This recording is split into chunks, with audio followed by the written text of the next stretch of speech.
Afa abalungi abatuuliriza tubalamusizza nate era tubaaniriza ku Salt Media olunaku olwaleero. Mukama yeebazibwe. Mwebale kwekumira ku Salt FM, mwebale kwekumira ku Salt TV, mwebale kwekumira ku Salt Media app, ate era mwebale kwekumira ku YouTube ya Salt, mwebale okubanga mubeera ku Facebook ya Salt. Tubaaniriza mwenna mu wiiki empya, wiiki ejjudde omukisa, wiiki ejjudde obuwanguzi, wiiki eya independence.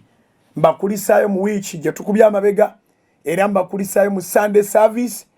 Mwebale nnyo, mwebalire ddala okubanga mwakkiriza okubanga muwuliriza Sunday service era ne mugigoberera bulungi era ne musaba nga muli mu nnyumba zammwe, nga muli mu bifo ebyenjawulo naye nga Sunday service egenda maaso.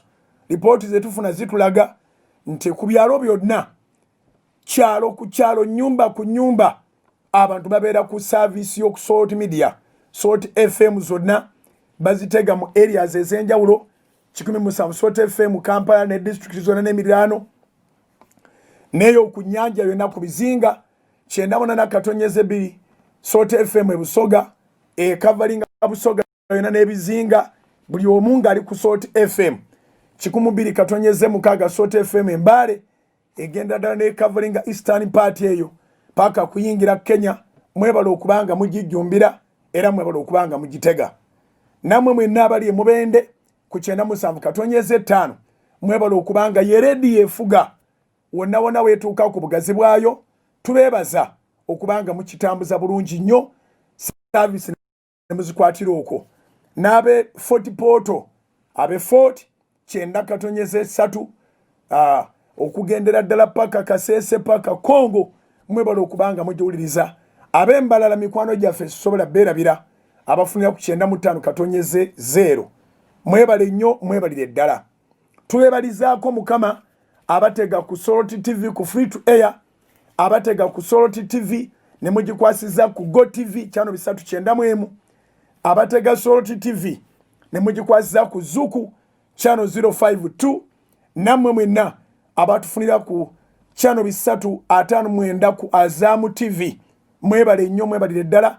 N'abamawanga agatuliraanye ne mu Uganda muno abatufunira ku DSTV ku channel 373 mwebale okubanga ate mulagirira bannaabwe bannammwe, mbayise bannaabwe, mwebale okubanga mulagirira bannammwe. Bwembeera mwana muterana nekyogere bwe mwebale okubanga mulagirira bannaabwe.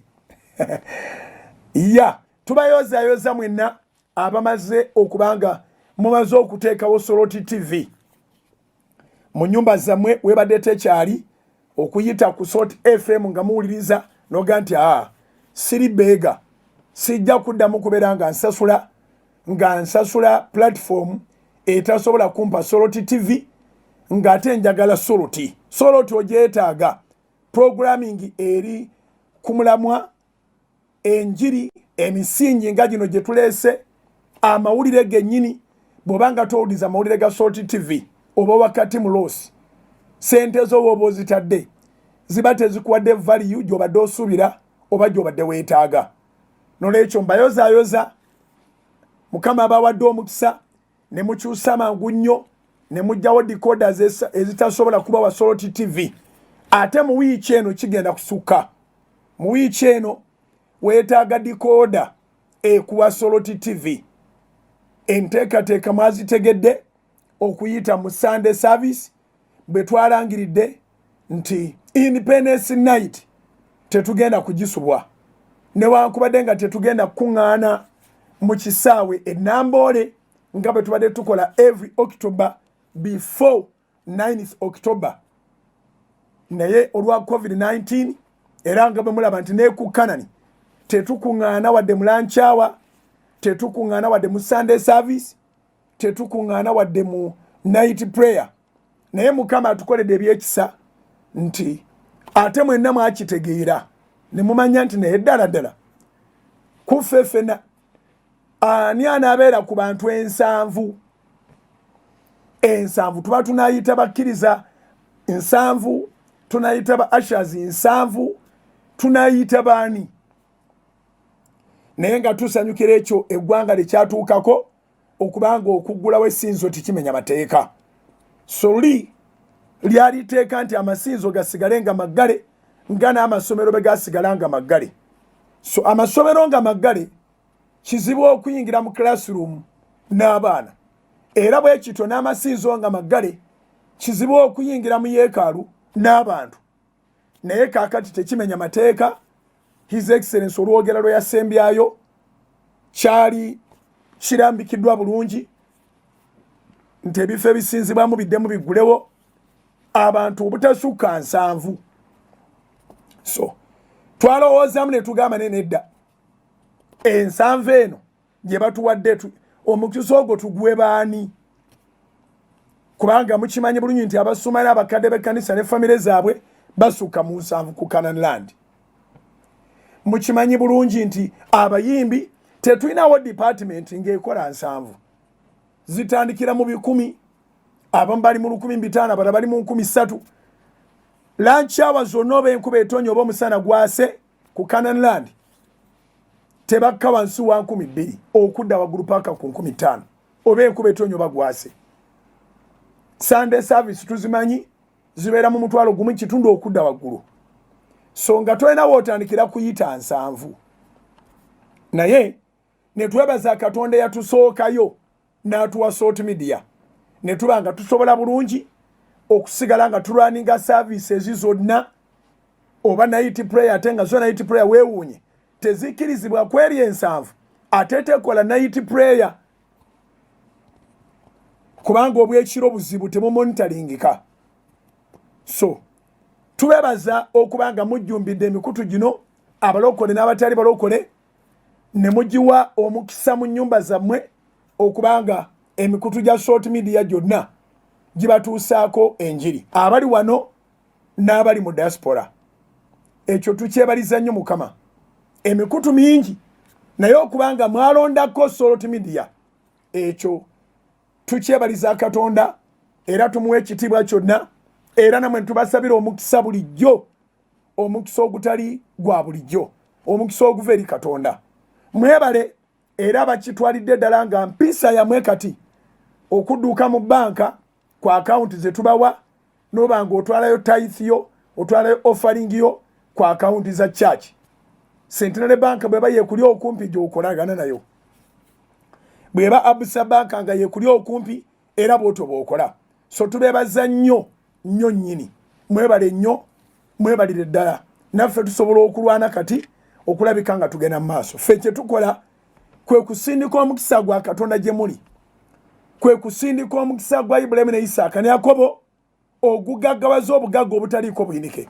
Ibulayimu yawa ekimu eky'ekkumi. Actually yakiweera ne Lutti lwa mpaka, era kyekyayamba Lutti gye yagenda n'atazikirira na Sodoma na Gomora. Ebyo ndijja ne mbibulirako olulala. Naye kyemba ne yalo bategeeza nti wiiki yeeno eya Independence Night, wiiki yeeno eya Independence Night mulanchawa mukiwulira nga tukutula endagaano, oteekwa okuba independent. Mulanchawa mukiwulira nga tukutula endagaano, mukiwulira nga tukutula amalogo, tukutula ebintu ebyo ebizze birondoola, ebintu ebimalako abantu eddembe lya Kristo, tubikutulira ddala. So tugenda kubanga tusaba olunaku lwawedde dda okulangirira lwakuna lwa wiiki eno ng'ennaku z'omwezi 8 October. Tugenda kukola enteekateeka nga nnungi, era mwe bulijjo basaba off, bulijjo mwe abeewa off nga gwe weekozesa n'ogamba naye ku olwo lwa Independence Night nja kubeera mu Namboole. Kuno tetuli Namboole ate tetuli Kanani, naye tugenda kubeera ku social media ya Solot, tugenda kubeera ku platform za Solot, Solot FM, Solot TV, zigenda kuba zikutuusaako bulungi okusaba abasumba bonna nga bw'obeetaaga, bonna bagenda kubeerawo. So twebaza Katonda nti kigenda kuba massive. So twasazeewo n'abakadde b'ekkanisa n'abasumba nti tugenda kuteeka akatuuti ak'omulembe kaliko ne screens zaako, koota ndooza ya koota y'ekituuti ekyandibadde mu Namboole. Tugenda kubiteeka wano ku Solot Media mu parking ya Salt Media kulujja si wanene tuwagalawo bantu bangi era tetugenda kuba na bantu batuuka mu 7 oba bwe banaba bangi tebajja kusukka 7 naye nga 7 eno si yabakkiriza abazze weewaawo n'abaweereza basigala bakkiriza naye eno ye yabaweereza abasumba bennyini bagenda kujja tugenda kuweereza ffe ng'abasumba naye tetujja na muntu n'omu wa mu famire okirabe no si kyangu abasumba tugenda kuweereza nga tetuze na muntu n'omu wa mu famire si mukyala si mwana ngenda kubaawo nze kennyini musumba Bujingo omusumba Mutaawa agenda kubaawo nga ye omusumba Kasaya agenda kubaawo nga ye omusumba Charles Semakula oyo ye mutera mulaba mu Independence Night na Vision Night agenda kubeera weera nga ye omusumba Edward Ruyimbazi Kayizi agenda kubeerawo nga ye ya twetegese twagiyise Scientific Independence Night wanji twagiyise Scientific Independence Night ya lwakuna luno Katonda ateeko tuwa independence yaffe okwolesebwa kuno ndudde nakwo kunaatera okweza emyaka 2 kubanga noza twakakola Independence Night 17 nazitandikira eyo Tororo nenzija mu kisaawe Embaale emirundi roze 2 oba 3 nenzija Bugembe nenzija ku Main Street Ejinja netugenda mu kiwonvu kya Bati Valley netugenda mu Nakivubo nakibona jula Kampala n'abooga 216 lwe tusooka okuyingira mu kisaawe kye Namboole okuva olwo tubadde tubeera mu Namboole okutuuka ate ku mulundi guno ogwa 2020 lwe tutasobodde kubeera mu Namboole olw'okubeera COVID-19 so naye era setaani talina buyinza butuusuuza kwolesebwa talina maanyi gatuusuuza kwolesebwa so ku lwokuna lwa wiiki eno ng'ennaku z'omwezi 8 saba ofu obeere waka Scientific Independence Night egenda kubeera buli muntu ng'emusanga waali naye olw'okuba nti ensonga nkulu nnyo era nga wandyagadde okwetagguluzaako ebikulemesezza okugenda mu maaso ng'oyagala okubeera independent osaanayo ofu osabe nga weeyawudde tugenda kuba ku Salt FM zonna 6 tugenda kuba ku Salt TV platforms etuliko ye free to air ye Go TV ye Zuku ye Azam ye DSTV era ye sala yange nti tugenda otuusa ku Lwokuna newankubadde nga it's a very short notice naye Katonda taliiko ebyo abeere nga akumpeeredde ssente ng'otaddeyo dikoda olabe ekyafaayo kino olabe kyafaayo kyennyini it is going to make history a Scientific Independence Night one of its kind nolwekyo abali mu ggwanga lyonna border to border regions zonna abali mu Eastern Uganda abali mu Northern Uganda mu Western Uganda mu Central buli muntu ajja kusigala gyali wabula radio tegenda kubajuza gye tutatuusa radio TV tegenda kubajuza abali emitala w'amangi abali batera okweteekamu etiketi ne mujja mu Namboole nga mwina bye mukooye mwagala independence nsaba osabe off mu mawanga gy'oli osibe ku YouTube ya Salt osibe ku Salt Media app bwe kiba kisoboka Facebook so n'omulala mutegeezeeko nyamba n'omulala omutegeeze kigenda kuba kyamaanyi ng'olina omwoyo gumu gw'oyambye ne gwegatta mu kusaba okwo ne gutoola eddembe lyagwo bayibuli egamba nti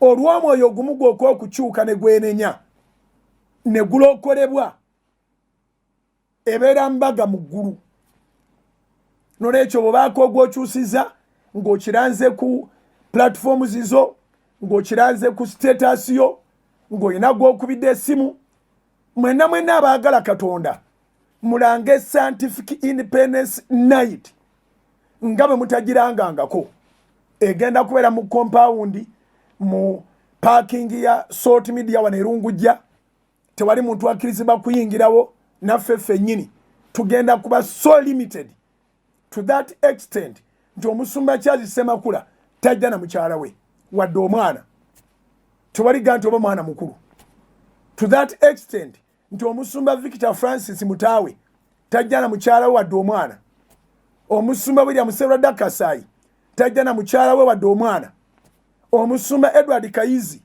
tajja na mukyala we wadde omwana nze Kenyina Rosias Bugingo sireeta mukyala wadde omwana so tugenda kulabika okuba nti tugoberedde amateeka gonna bulungi naye ate omwoyo ng'asigadde awaguzza ng'atuuse mu bulamu bwo ekyetaagisa okukola kyonna kibeere nga kikoleddwa obeere ng'osumulwa so teekateeka ebintu obiwandiike byoga nti naye Mukama ngenda kusaba ofu mbeere ewaka mbeere ku Soroti TV mbeere ku Soroti FM naye ebintu bino nabikoowa.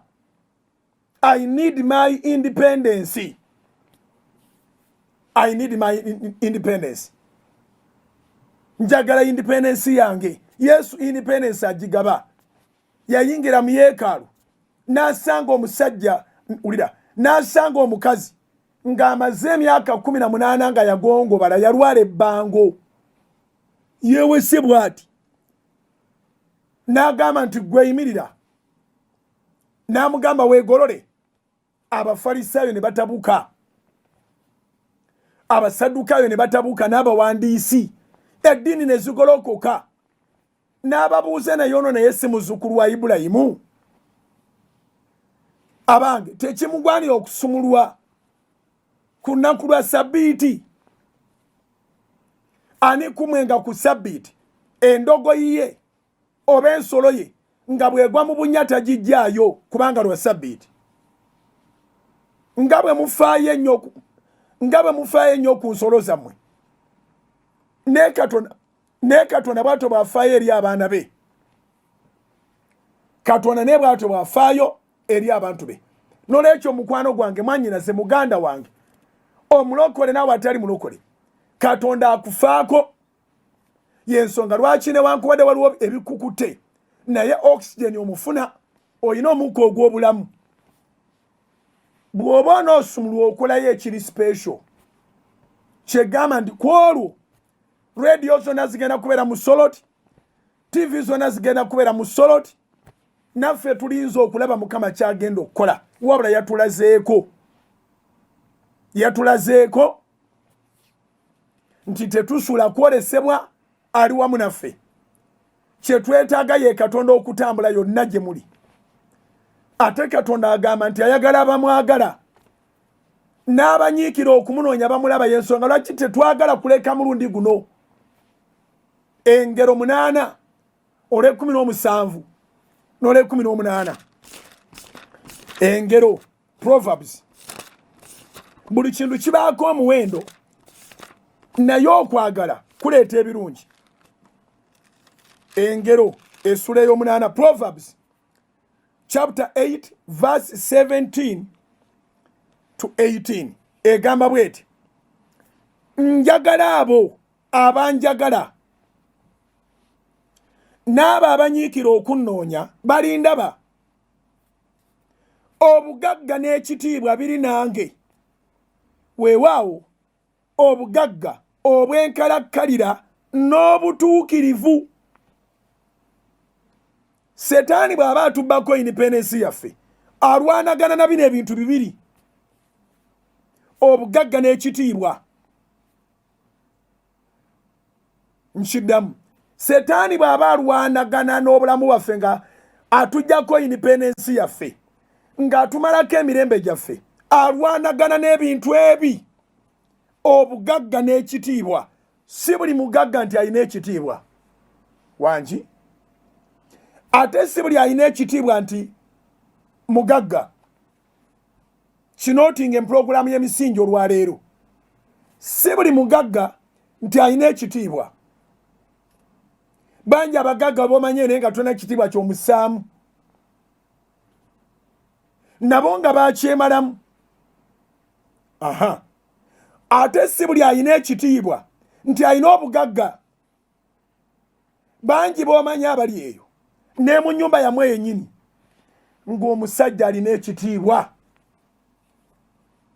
ng'omukazi alina ekitiibwa naye nga si mugagga. Oba okitegedde? Kati sitaani ayagala byombi abikusuuze, oba ayagala akusuuzeeko ekimu naye nga wali independence byombi talina kubaako kyatwala. Tukkiriziganyiza awali eddembe lyo, awali independence yo, obugagga n'ekitiibwa byombi bibeera portion yo. Okitegedde? Agambye mu ngero 8 olw'e17 agambye nti njagala abo abanjagala. Ekituufu kiri nti tumwagala Mukama. Ekyo ye mujulizi ku kyo. Tumwagala. Tumwagala abooluganda. Tumwagala. Era okwagala kwe twagala Katonda kwatufuukira eddagala mu Uganda. Twekanzenga ebintu bingi ebirumbye. Ebola abadde nga wano e Congo obudde bwonna. Bingi Mukama byatakkiriza kuyingira mu Uganda. Kubanga mu Uganda mulimu abaagala Katonda. Okiwulidde? Tumwagala, naawe okimanyi omwagala. Naye agamba embeera kebere ng'efaanagana etya. Toddiriza muliro. Zzaako obuzza. Njagala abo abanjagala.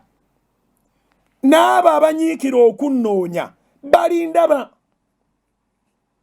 So ogenda kusaba ofu ku Lwokuna. Gwali ebweru naawe ali kuno. Ogenda kikola nga bwe wandibadde okikola ng'osimbula okuva gy'ova okujja mu kisaawe e Namboole for Independence Night. Naye ku luno Independence Night eri mu makaago, eri mu nnyumba yo, eri mu compound yo. Abamu abatasobola kukyebeera ojja kwekuumira ku lediyo obere ku mulimo. Tujja kutuusaako byonna ng'osabiraawo. Abamu obeera n'akasimuko n'oteeka earpieces mu matu n'oba ng'ogenda mu maaso ng'ogoberera. Era bulijjo mujja mu Namboole olw'eggulo ku Independence Night ng'ova ku mirimo gyo. Ya. Ne kaakati osobola okikwasaganya bw'otyo. Naye tunyiikire okumunoonya. Kubanga waliwo ebintu bibiri bye tuteekwa obutalekera Setaani kubanga si bibye byaffe. Obugagga n'ekitiibwa. Ate obugagga n'ekitiibwa ebitali byakukuggwako mu kaseera. Agambye bw'ati engero 8 olw'e18 obugagga n'ekitiibwa biri nange. Weewaawo obugagga obw'enkalakkalira n'obutuukirivu amakulu gaakyo nti obeera n'obugagga obuli permanent naye ng'ate you are a righteous person. And the righteousness does not come from anywhere else but from God. So ayagala akugaggawaze ate ng'oli mutuukirivu. Amakulu gaakyo nti mu nsi obeere bulungi ate ne mu ggulu obulamu obutaggwaawo. Ngambye ntya? Obugagga obw'enkalakkalira si kulaba gye bujjeeyo nga baga nti oyo ataamulaba. Njagala tusabe Saala zikuwe ekintu buli kyofuna mu Saala nga kiri permanent. Nga kiri permanent. Omulembe gwaffe gulina ekigukakatako okutula endagaano ezo. Ezoofunanga ebintu ne bikuyita mu ngalo. Okutula endagaano ezo. Ezoofunanga ebintu ne bibeera byakiyita mu lujja. Okutula eddogo. Eddogo libadde ng'eddogo. Eddogo liremesa abantu okulowooza. Eddogo liremesa abantu okusetolinga. era olwokuna tugenda kusinga kutambulira nnyo mu kigambo ekyo ekyokusumulwa obusibe buveewo bikola by'abatume essula ey'omunaana eno gye tusoma okuva ku nnyiriri olwokuna awo abaasaasana ne bagenda nga babulira ekigambo. Filipo n'aserengeta mu kibuga eky'e Samaliya n'ababuulira Kristo. Ekibuga tekyalina independence n'aka, baali basiba ekigenda ewala nga bajjajja baalogebwa, bataata baalogebwa, abaana baalogebwa, bazzukulu baalogebwa. Naye Bayibuli egamba ne bamuwuliriza n'omwoyo gumu ne balaba ebyamagero ge yakolanga. Bangi abaaliko baddayimoni ne babavangako nga bakaaba ng'otoola independence yo ekibadde ekyakufutubalako kigenda kikaaba. Bayibuli egamba nti essanyu lingi ne libeera mu kibuga omwo. Kyenva ngamba nti weegulira akadde ku luno si byakutravoliinga, togenda kutambula ojja e Kampala, ow'e Kampala togenda kugenda Kanani oba Namboole, wadde ku Soloti tokkirizibwa kujjawo, naye obeere wooli ng'oli ku mulamwa. Katonda yaŋŋambira ddala nti buli wanaabanga wagenda okubaawo independence, sookanga ye essaala ez'eggwanga, ate tewali ggwanga watali bantu. Sabanga n'abantu batole independence yaabwe. So waliwo akantu akeekweseemu ekyama kya deliverance, akeekweseemu ekyama kya independence, bakayita diligence. Diligence, okunyiikira. Okunyiikira guno omulundi singa tubusudde ne tutakola nteekateeka zonna za Independence Night, twandibadde tubusudde ng'ekigambo bwe kiri. Nzikiriza nti 2021 October tulibeera mu Namboole, but this time it's going to be special, unique, one of its kind and historical.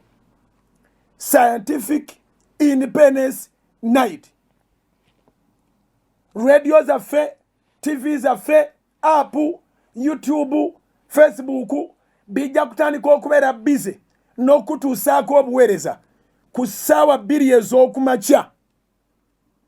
Wangi ku ssaawa 2 ez'okumakya okuzibya obudde, okukeesa obudde. Twayogedde dda n'ab'obuyinza, it's not a night prayer. Tetugenda kuba na sound etawanya kitundu. Baneiba baffe tulina enkolagana nnungi wano ku Soloti. Tugenda kubeera mu parking ya Soloti nga naffe ffennyini tetwaleese wadde abaagalwa baffe, nabo bagenda kusabira waka. So essaawa ezo ze tugenda okuyitamu okuva ku 2 paka enkeera ku ssaawa 12 tezigenda kuleka kyekimu. Tubasabira ab'omu Eastern Uganda bulijjo mweteekateeka, mweteeketeeke musigale gye muli, obuweereza batuukeko. Ab'omu Northern Uganda mweteeketeeke musigale gye muli, obuweereza batuukeko. Ab'omu Western Uganda mweteeketeeke musigale gye muli, obuweereza batuukeko. Ab'omu Central, ab'omu Kampala mweteeketeeke, bw'onooba oli ku mulimu beera ku leediyo, abatunda TV, aba supermarket, abantu bonna bagenda kubanga bataddeko Soloti yokka. N'olwekyo tukkiriza nga kigenda kubeera historical, kigenda kuba massive, naye Katonda akitunuulidde ate agenda kulaba okweteekateeka kwo. Katonda yagamba Danyeri nti okuva ku lunaku lwasookerako okweteekateeka eggulu ne lisumulukuka. Danyeri, kangendewo tuyoke tufune break. Mu kitabo kya Danyeri, mu kitabo kya Danyeri essula ye-10, Daniel chapter 10, Danyeri essula ya 10, kantandike n'olunyiriri olw'omwenda.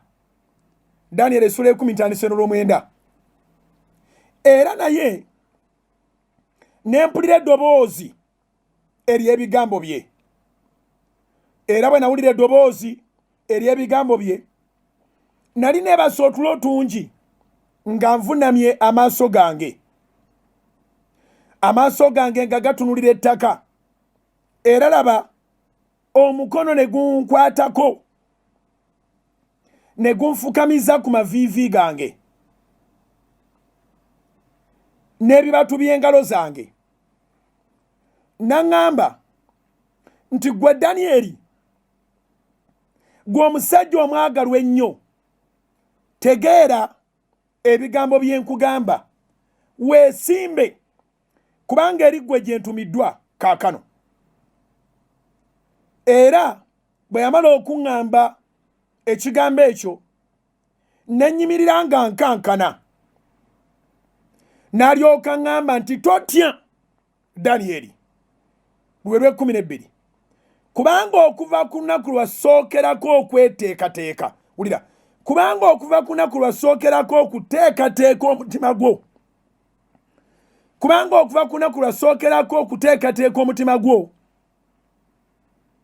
okutegeera n'okwewombeeka mu maaso ga Katonda wo ebigambo byo byawulirwa nange nzise olw'ebigambo byo kanduddemu lukuggwe ennyalwe olukakasa okiwulire nti okweteekateeka ng'olina ky'onootoola mu maaso ga Mukama ng'olina ensonga kintu kikulu nnyo. Danyeri essula ya 10 olunyiriri olw'12 n'alyoka ŋŋamba nti totya Danyeri kubanga okuva ku lunaku lwasookerako okuteekateeka omutima gwo okutegeera n'okwewombeeka mu maaso ga Katonda wo ebigambo byo byawulirwa nange nzise olw'ebigambo byo. Naye malayika yaleeta ebigambo ebyo yateekako n'okwetonda ku lunyiriri olw'13 lumaakinge nalwo olw'13 naye omulangira ow'obwakabaka obw'Ebuperusi n'anziiza ennaku 21 naye laba Mikayiri omu ku balangira abakulu n'ajja okunnyamba n'embeera eyo wamu ne bakabaka ab'Ebuperusi olw'14 kaakano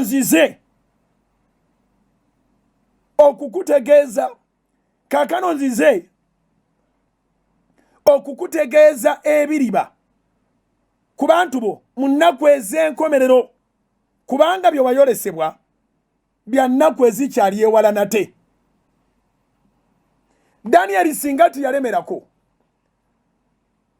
newankubadde nga ku nnaku lwe yateekerateekerako omutima Katonda yamanya byonna bye yeetaaga era n'amutumira malayika naye bali bamalayika ababi abaagwa ne Lusifa baalaalira waggulu awo naye okunyiikira n'okulemerako kwa Danyeri kwatuusa Katonda okusindika malayika omulala gwe bayita Mikayiri ajja ayambeko ku ono ansa ya Danyeri esobole okubaawo. Bayibuli kyeva etugamba mu Befeso 6:12 nti tetumegana na mubiri na musaayi wabula n'aba amasaza n'emyoyo emibi egifuga mu mirembe gino ebifuga mu bitundu n'emyoyo emibi egifuga mu bifo ebya waggulu. N'olwekyo bw'oba onootwala independence y'omukwano olemerako n'owangula ebifuga omubiri n'owangula ebifuga ebitundu n'owangula ebifuga ekika ebukojja ne busenga. Ennaku zino ekika kigazina nnyo kisuka ku bukojja ne busenga nekigattako ne gy'ozadde gye bakuzaddemu. Endagano zeetaaga kwewaayo okuzikutula. Abamu mbadde mufuna ebintu ne bibavaako obadde nga azimbye ennyumba n'egenda. Katonda kyavudde atugamba nti tumwagale alyoke atuwa obugagga n'ekitiibwa ebyenkalakkalira. So ne muno mutegeezeeko lwakuna lwa wiiki eno nga 8 tujja kulukeesa olwamwenda lyoke lutuuke eggwanga lyaffe lijaguze independence wadde tunaaba twadedicatinze media yonna for the prayers then tujja kubanga tubatuusaako ne national event on the 9th. Yensonga lwaki twagenze ku lwakuna naye ng'ebigambo by'okwesimatulako endagaano ate n'eddogo biba byakulemerako. N'okulemerako si kwa kyalo, kuko obuwogu. Tandika okweteekateeka. Katonda akebera omutima, alaba okuva le weeteekateeka n'aga nti omwana wange kamuweereze ejje. Ateeka okuva mu ndagaano, ateeka okuva mu busibe, ateeka okutoola independence ye. Nzikiriza nti this is our independence week and it's our independence month. Nzikiriza nti guno omwezi ogenda kuteebwa naddala n'okuyita mu kusaba okwo kwe tutegese okwa scientific independence night. Ogenda funa capital omwezi guno, oyingira November ne December ng'oli wakati mu season ng'okitwalidde mu October. Njogera ng'omusajja wa Katonda, siri omu ku abo abasaagisa sitaani oba abekkiriranya. Mukama akumpeera omukisa, kampumulemu katono ate nkomewo tusobole okuba nga tufundikira emisingi gy'olunaku olwaleero, naye nkwebaza okuba nga otuwa obudde ate ng'otegesa n'abalala. Tovaawo, katukomewo. Soul Television, Femunyo.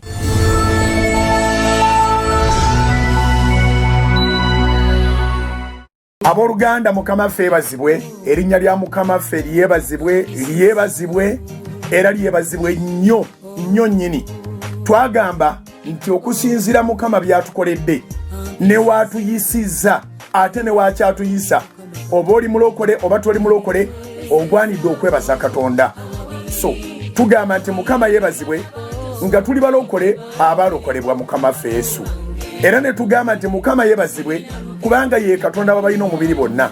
Nolwekyo mbeebalizaako Mukama, yeebala abakuumye, yeebala abalabiridde, yeebala abalwaniridde, yeebale atuteeredde emmere ku mmeeza okuva lwe twayingira mu kusoomoozebwa okwali kuteetegekeddwa, naye ye n'alaga nti bulijjo amanyi ebinaabaawo kubanga ye Katonda amanyi enkomerero ate ku ntandikwa yaayo.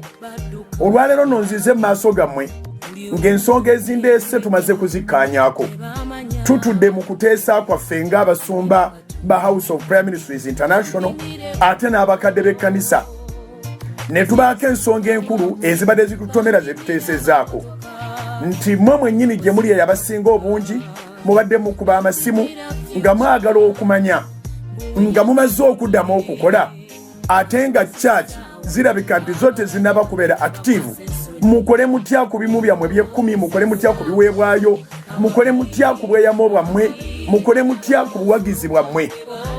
Abaagala Salt Media, twebaza Katonda, siffe ayi Mukama, naye erinnya ly'Omukama lye liba ligulumizibwa nti okuva embeera eno lwe yatandika tutambudde emyezi gyonna nga tetusabanga kintu kyonna, naye ng'ate saavisi tugiwayo mu bujjufu bwayo. Twagamba nti obanga mukozesa akatono ke mulina, naffe katulwane, katugume, katwenyweze tukozesa akatono ke tulina. Newankubadde nga bye tukola tebyatusobozesa ate kukendeeza bisale. Bw'oba osasula layisinsi za radio, bw'oba osasula layisinsi za TV, amafuta, intaneti, ate byo tebikusalirako nti kubanga embeera weeri. Naye tulwanye okulwana okulungi okw'okukkiriza. Tubeebaza olw'okutusabira, tubeebaza olw'okutwegayiririra, tubeebaza olw'okubeera mu maaso ga Mukama ku lw'obuweereza buno. Naffe bwe tuweereza tuba naye tuyimira ne tugamba naye Mukama si ffe, naye waliwo abantu ddala abayimiridde tusobole okutambuza obuweereza buno. Kale abaweereddwa omukisa ku Salt FM zonna 6, abaweereddwa omukisa ku Soul Television okuva ku free to air paka ku DSTV, abaweereddwa omukisa nga musinziira emitala w'amanja ku Salt Media app, ababeera ku YouTube ya Salt ne Salt Facebook. Twebaliza wamu Mukama olw'okubanga muweereddwa omukisa. Mukama emabegakaawo yampa ekigambo ky'okusabira abantu ababanja, abalina bye batunda nga byalemerawo, ababadde balina bye bakola nga tebitambula, nkikolayo obweyamu Katonda bw'abanga akikozeeko. Omugambe Mukama, nange mu Salt nfuniramu omukisa, njagenda ku Salt nkole contribution.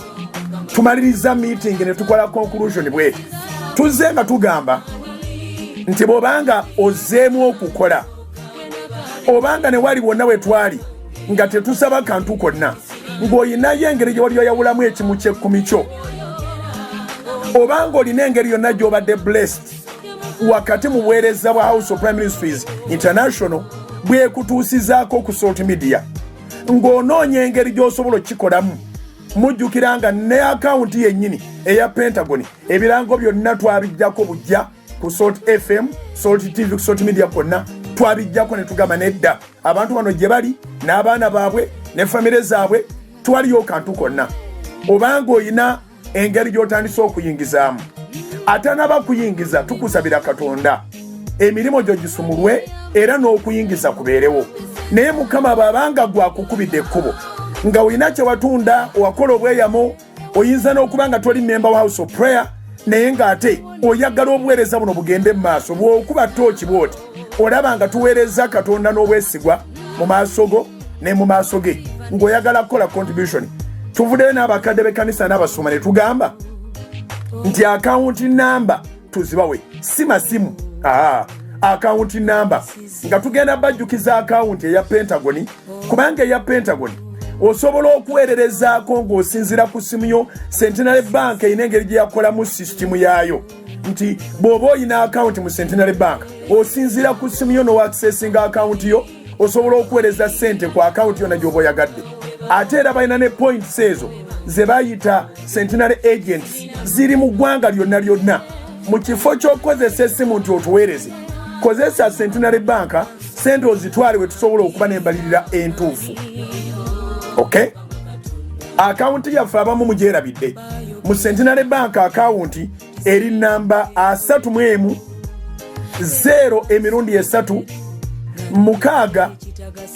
00 6 njiddamu namba 31 0 6 00 6 eri mu mannya ga House of Prayer Ministries International eri mu Centenary Bank wonna w'osinzira ku branch ya Centenary Bank oba ku agent obanga gw'osobola okukikolera ku simu yo teekayo ssente ezo ze weeyama ku mutima gwo teekayo ssente ezo ezizimba obwakabaka bwa Katonda ojja kuba okoze bulungi naye ate kubaagala okuwaayo ekimu ky'ekkumi abaagala okuwaayo sapooti abaagala okuwaayo ebiweebwayo byammwe mu kaseera kano ng'olaba Katonda akukwatiddeko ate ng'olaba tojja kusobola kuzitereka ndowooza nti ke kaseera tubawa akawunti gye musobola okuzitwala tulina akawunti 2 mu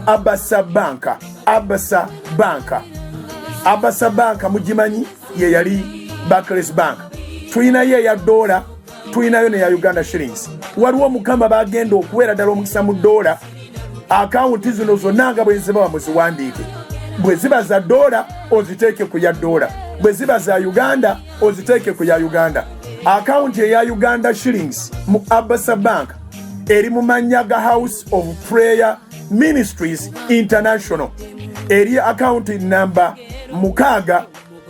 6 00 2 9 7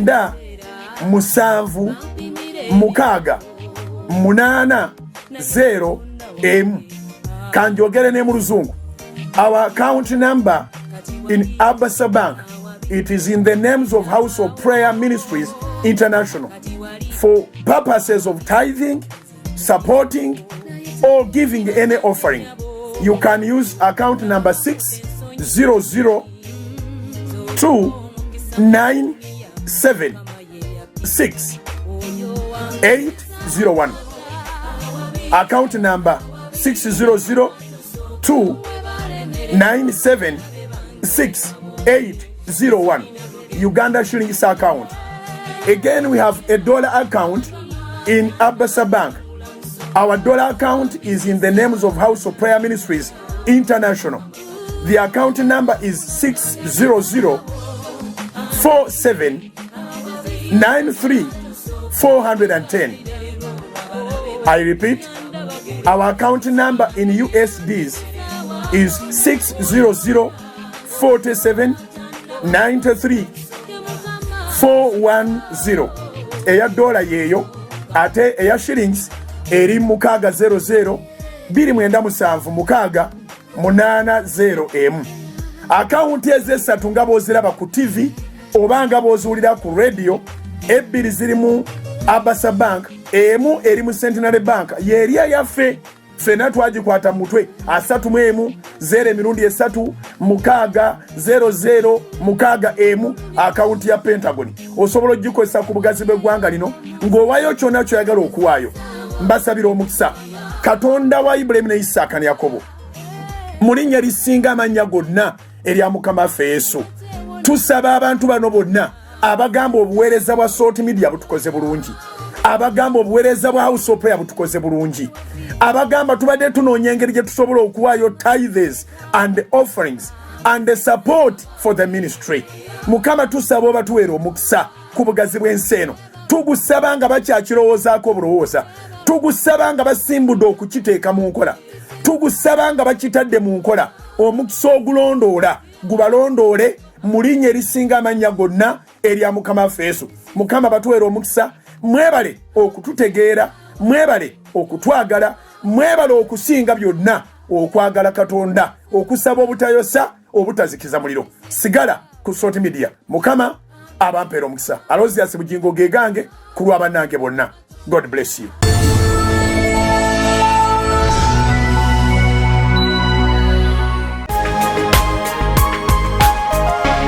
Soul Television Femunyo.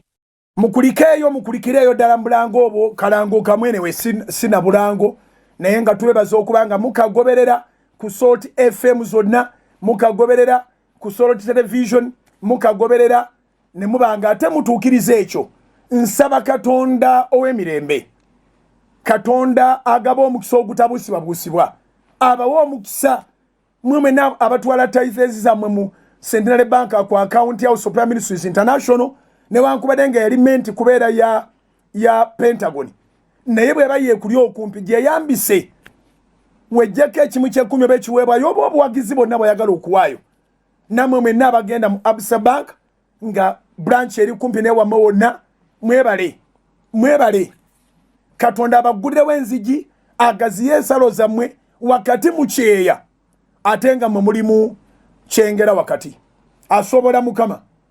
So tukomyewo wali we tuvudde nga tubagamba nti oteekwa buteekwa okunyiikira okulabika nti sitaani omubako byonna omujjako byonna bye yakubbako obimujjako obimusikako. Kiruma nnyo okuba nti mu nsi oteekeddwa okubaamu n'obugagga, oteekeddwa okubaamu n'ekitiibwa naye nga byombi tobirina. Luli bwe mbadde njogera mu kitundu ekisooka njogedde ku abo abalina obugagga naye nga tebalina kitiibwa ate nga bubaggwako, naye njogera ku abo abalina ekitiibwa naye nga tebalina bugagga. Waliwo ekitundu kyesiyogeddeeko nga byombi naawe okimanyi tolina bugagga ate tolina kitiibwa. Wangi nyina gurupu gyesogeddeeko nga byombi naawe okimanyi tolina bugagga ate tolina kitiibwa. Kikyamu nnyo, kibi nnyo. Obugagga n'ekitiibwa ebyenkalakkalira biri ne Katonda. Obifuna na sente mmeka? Obifuna na obedience. Gondera eddoboozi lye bw'otyo obonoobe bwange omukisa. Obifuna na sente mmeka? Nedda. Obifuna na love, kwagala kussaayo omwoyo. Bano be tusomako mulankyabo ab'omu kibuga ky'e Samaliya basalawo ne batanyooma Filipo ne bawuliriza Filipo n'omwoyo gumu newankubadde nga balina bakabona baabwe abooluganda. Katonda waliwo abantu baawa amafuta nga gali special nga gago. Nzikiriza nti okwolesebwa kwonna Mukama kuyamba kulina amafuta agali special ne bannanyinigo. Era bw'oba ogenderedde ebigambo byenjogera biba tebibangabo tebikolwangako. Naawe wali okimanyi tuwoberangawo kye bayita Independence Night. Era abantu bali tebakirootangako nti wasobola okubayo olukuŋŋaana olujjuza Namboole abantu ne basigala n'ebweru ne bajjuza wabweru wonna naye nga ne bulijjo oyita ku TV ne ku radio ng'abantu bali ku Soroti Media olukuŋŋaana olwo nga tetululanze ku mikutu mirala gyonna nga tulubadde tulwogerako ku Soroti kokka ne lubeerawo ng'ate lunaku lwakkola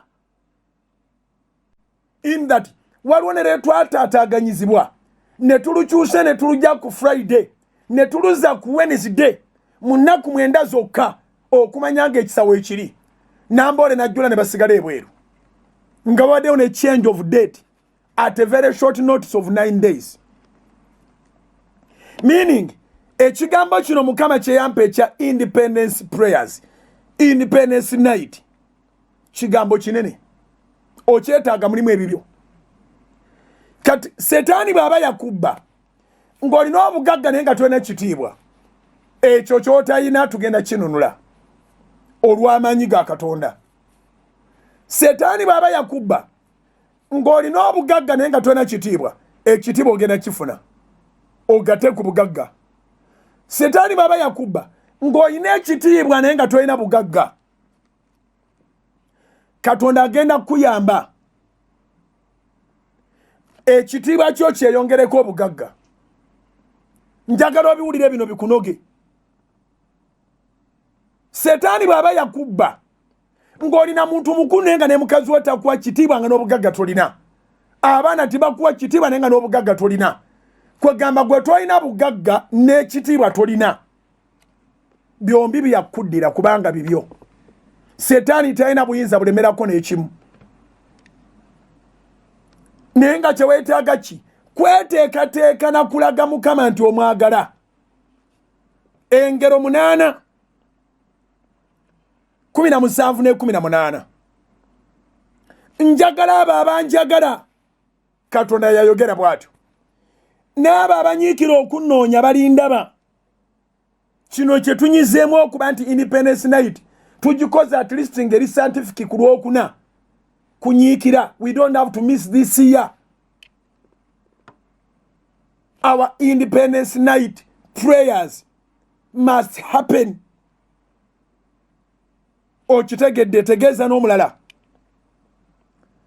agamba mu 18 nti obugagga n'ekitiibwa biri nange weewaawo obugagga obwenkalakkalira n'obutuukirivu kibi nnyo okubeera n'obugagga nga tolina butuukirivu obeera ng'oli omugagga eyafa ne Laazalo n'afa Laazalo n'agenda mu ggulu omugagga n'agenda mu Geyeena oba okitegedde okwagala kuno mu maaso ga Mukama kukola bingi bw'atyo ne Katonda kwagala mu Zabbuli ey'ekyenda olw'ekumi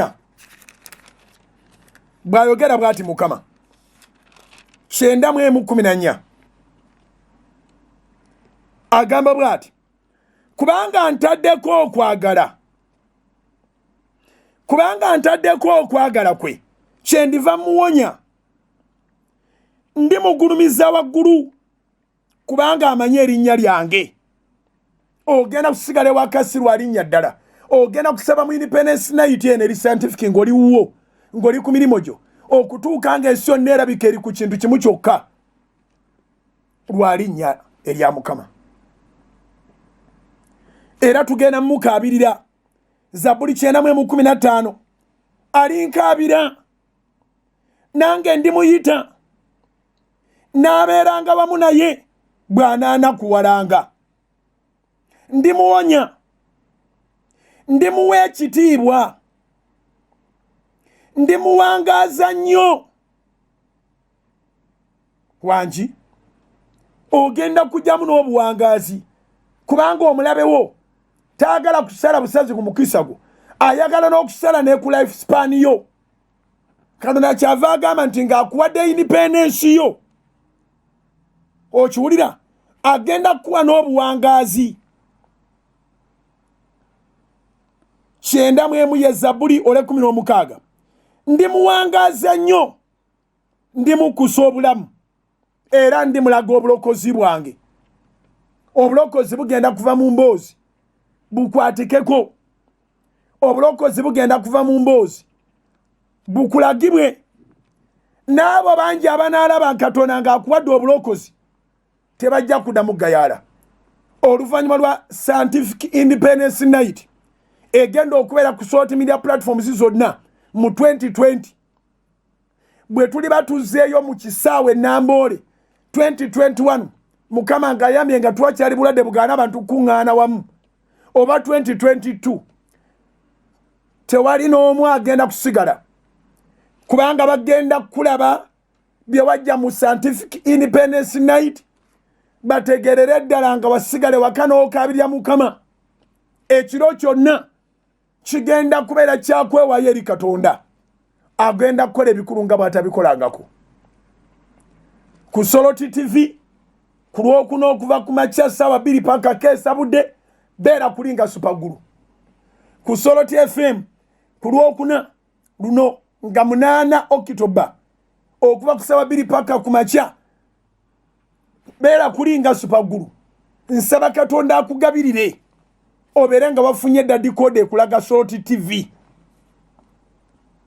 Ku Soroti Media app, ku YouTube, ku Facebook ya Soroti. We are going to keep this media so busy for your independence, for your freedom, financial independence, physical independence, spiritual independence. Whatever the devil robbed away from you, you must repossess. You are going to possess your possessions. Bibyo sibya Satan. Obugagga n'ekitiibwa tubyetaaga. It feels good to have riches and honor. It's sad to have riches without honor, or to have honor without riches, or not to have any of the two. Yet that's God's plan to mankind. Plan not to miss. This Thursday, actually, it's going to be so good. It's amazing that by midnight on Thursday, we cross to 9th. That is when the prayer will be more intense. Until morning. Bwe twogera kusaba tuba tugambye kusaba. Ekitone nnyo bulijjo mu Namboole nsabira essaawa 4:56. Okusimbula awo oba oli mulokole oba toli mulokole. Ssaawa 6 ogw'ekiro. Nga tuyingidde mu 9. Tusabe Katonda akola ebikulu. Akuwa independence. Eggwanga lyaffe liteebwe. Economy eteebwe. Tugenda kusaba mu wiiki eno. Jjukira nti okusaba n'okusiba okw'ennaku 42 kugenda kugwako kusaane nga 11. Okitoba eri packed. Nkwegerire tomisinga gwe yatandise okusiba mu wiiki eno ogwogamba nze eno esembayo gye ngenda okwesimbamu tokkiriza fiirwamu lunaku. Era bwe tutyo tugenda kubeera effective maaso ga Mukama. Tutya nti ku Lwokuna mu Independence Night tujja kuba tweyawudde nga twasiibye ate nga tukyagenda maaso n'ekisiibo. So Yesu bagamba nti waliwo ebyengeri ebitayinzika kuvaawo awatali kusaba na kusiiba. Ekyo tukiwangula wiiki eno. Tumaliriza ekisiibo ku Sunday nga 11. Tomisinga nga Sunday service ku TV ku radio ssaawa 4. Tetubeera ku Kanani, tubeera mu studio. Naye Mukama yeebazibwa atuwadde omukisa wona we tubeera. Akakasizza nti is omnipresent, is omnipotent, is omniscient. Ku lwa Katonda n'ensi yange mbaagaliza birungi byereere. Temuva ku Soroti Media, amawulire ga Soroti FM gajja ne program, amawulire ga Soroti TV lwaza gajja ne program za Soroti FM. Alozias bugingo ge gange neeteeseteese naawe weeteeketeeke for Independence Night, Scientific Independence Night. Yenjagala ndabe ku status za mwezo nanga mugiranga only on Soroti Media platforms. God bless you. Stay tuned.